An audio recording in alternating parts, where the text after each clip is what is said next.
So in this series, we're going to be working on a do-it-yourself weld-together kit of this frame design I got to order. Check out this website. You can purchase them there, over there, over there. I don't know where it's going to be. But we're going to be going over what it takes to put one of these together. And it won't have the foot pegs, but we're going to build all the plates except for the actual plate.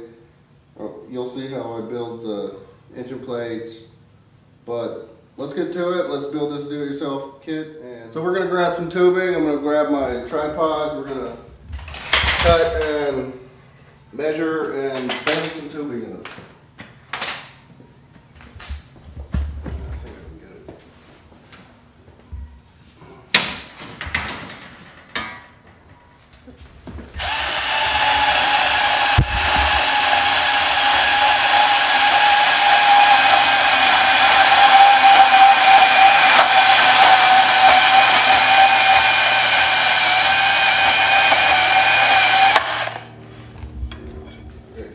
These are the rear pieces. I'm gonna mark the first mark and bend it to where I need to bend it, and then I'll have to measure with a angle finder ruler to get the next spot bent. So this line I mark in it, I line it up with the face of the die. That way you can get a consistent mark and bend every time. The line in the tube, yeah, that's where I lined the line in the face of the. And then this is a lock collar I welded onto the die itself so I can bend shorter bends. I don't have to clamp it all the way back here. It helps with the lip of the quad seat. That way it's not so long. We'll clamp it up closer. Second. I didn't make that up. I found that online somewhere. Yeah. Pretty good idea. It's a pain to use though if you want to bend every bend, because you got to put the Allens every time. You can't get the thing out whenever you have a bend. Mm-hmm.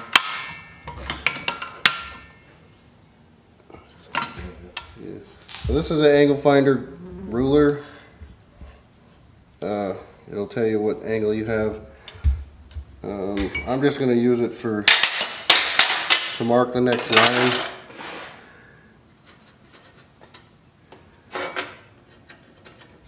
For the next measurement and then bend.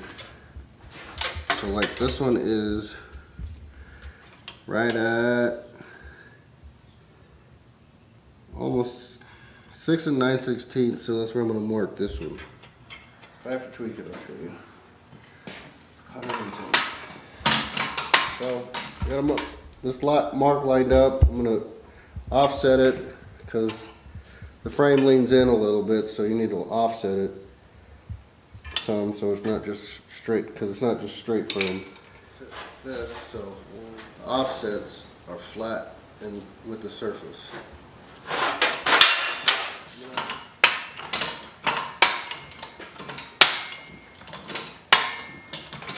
So I'm going to make some sleeves. This is 7/8 inch tubing. The inside of this is too big or too small for this to fit, so I'm going to cut these down to whatever this is, 2 inch or something. Then I'm going to slice them and then kind of shrink them. It'll be kind of like a spring in there. And you need sleeves for this to help line it up. It helps ease assembly whenever you're assembling it. Plus, when you weld, if you get good penetration, it'll hold on to that too and make it better weld.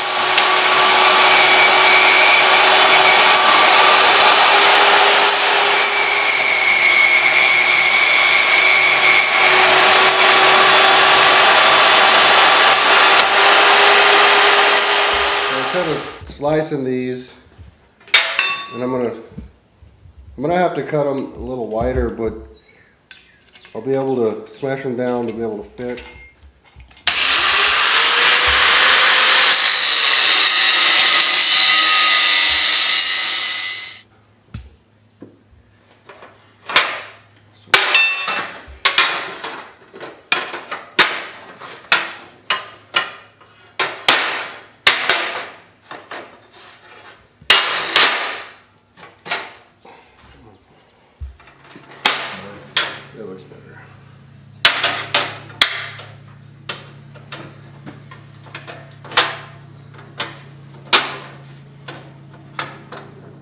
frame together.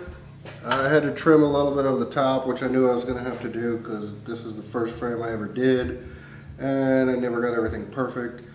But I've worked on it for the past few years, getting it closer and closer. But that's the main frame. I'm going to start with cutting the engine mounts plate, tubing, and then there's a brace back here, some seat mounts. I don't have to cut the axle mounts because I order those.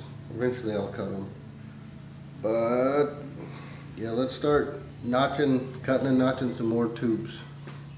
We're going to start with a 12-inch for the rear crossbar that the engine mount welds to. So it's 12 inches, but we're going to cut it about 12 and a half because you got to allow for the notch.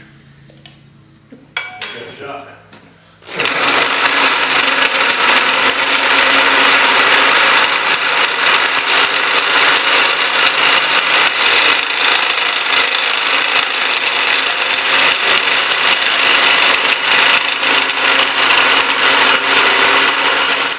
I like to bevel the ends. That way it deburrs them, makes them less sharp, and it helps get a deeper penetrated weld into the joint.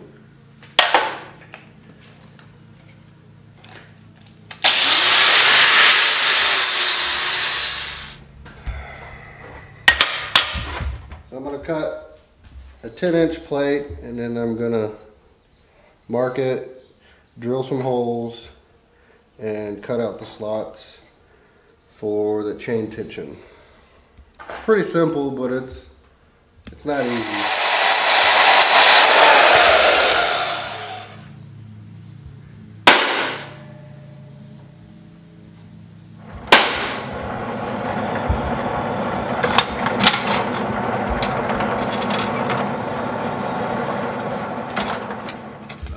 I'm going to clamp, I got it clamped in the vise, so I'm going to mark these and cut these out and get them all smooth and nice, and it'll be finished.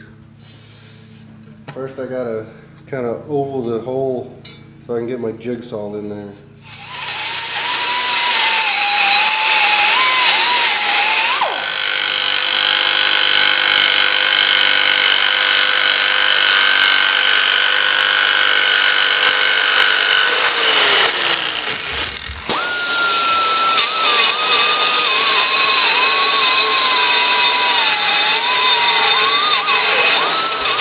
Now we almost have the main frame done. We need to do a cross tube here, and then some seat brackets, and then the main frame's done. Then we can start on the fork tubes. Those are pretty simple. They don't last very long.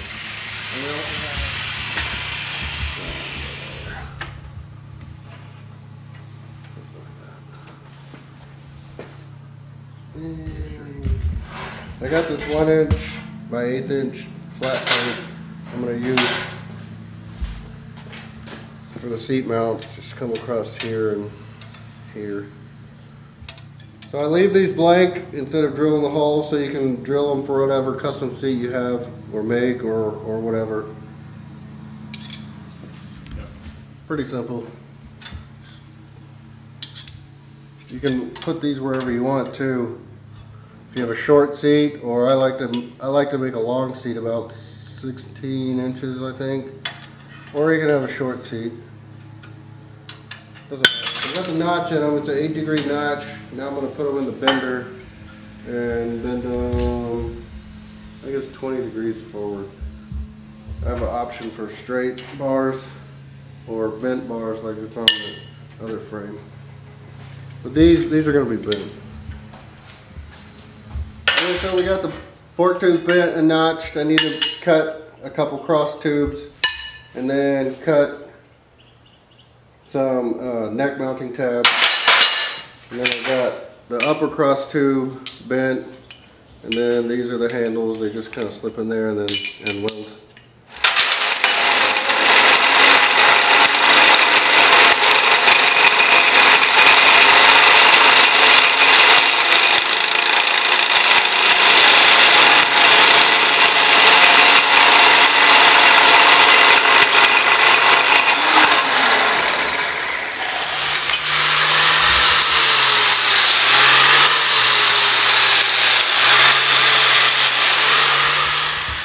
So I just made these tubes right here. That's what I cut just now. I'm not going to make any tabs like this, but I need to make some tabs. They'll come down, they'll have a hole here and then kind of wrap around. Pretty much like these. And then I need to make these tabs too.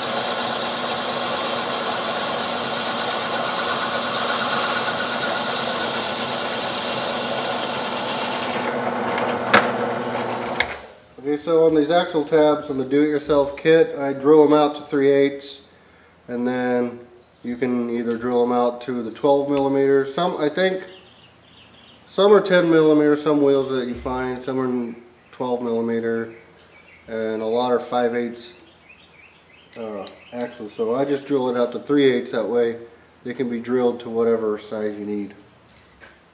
So now we got the neck tube. We're going to work on this. This is just from 1.5 inch tubing. It's a little small inner diameter for the neck bearings that I use. So I'm going to have to kind of ream this out. But I also need to straighten the ends so they're not so rough and crooked.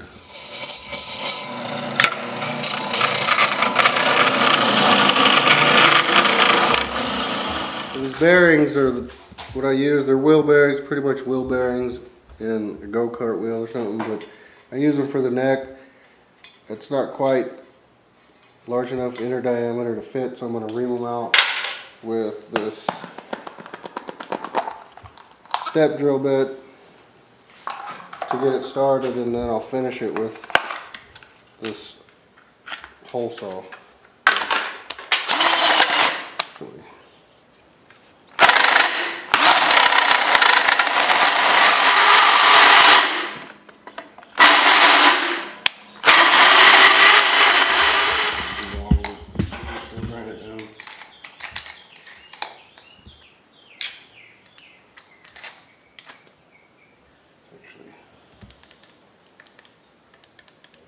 So last we have some neck tabs just to strengthen up the neck. This is just a template.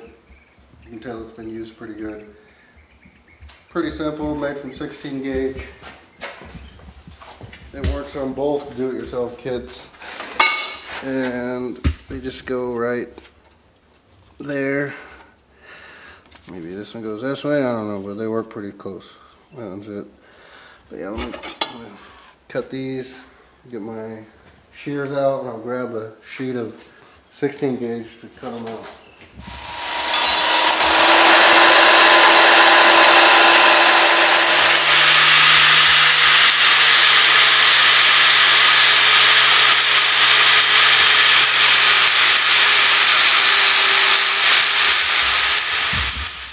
So that's everything for this do-it-yourself kit. You can purchase it on my website, metalfabcreations.com. This is pretty much how it ends up. It doesn't come with foot pegs. Eventually I might add an option for foot pegs, but this is built as a trike, which isn't hard to do. You just add another axle and another wheel. With the live axle setup, you can add the axle easily and have a trike. But that's what the do-it-yourself consists of. It's a lot of work, more than people think, but do-it-yourself kit. Right now, the kit is $250 plus shipping. Might go up soon, I don't know. The prices for everything keep going up. But head over there. I got another do-it-yourself kit design that people have liked and I've sold quite a few of, so go check those out. I also have the micro frame I sell over there too. So hit that like button wherever it is, down there I think. Tell your friends, tell them to go subscribe to the channel. We got some cool stuff coming, so see you next time.